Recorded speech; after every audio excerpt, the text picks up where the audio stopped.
So let's talk about the triennial cycle. This is actually in there. Well, were we talking about the triennial cycle? The birth of Yitzchak Avinu. You pay attention to the triennial cycle? Anybody here? No? Okay.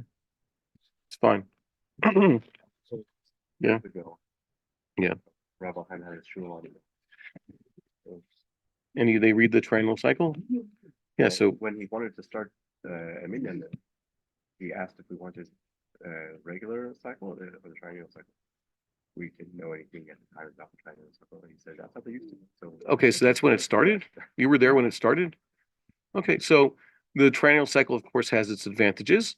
We've been doing the annual cycle for so long that the annual cycle is now associated with seasons. But the four portions in the annual cycle seem to fit so well. Yes, they fit so well because we've been tinkering with the annual cycle for about 2,500 years.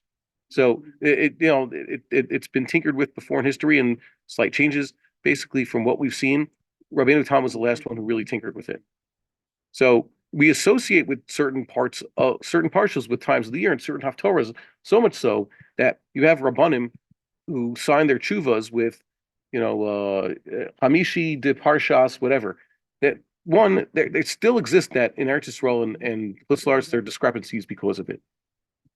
Secondly, they've turned it into a part of the calendar.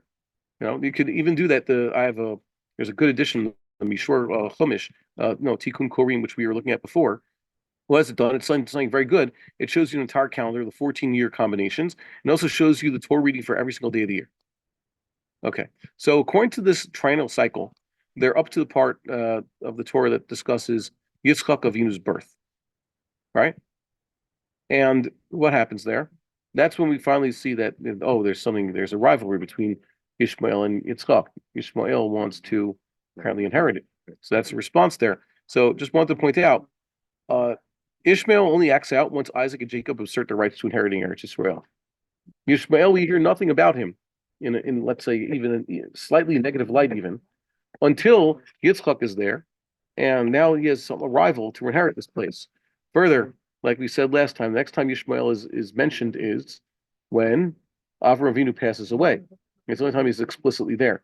So God blessed Isaac, and Isaac was the one who led the burial of Avraham Avinu.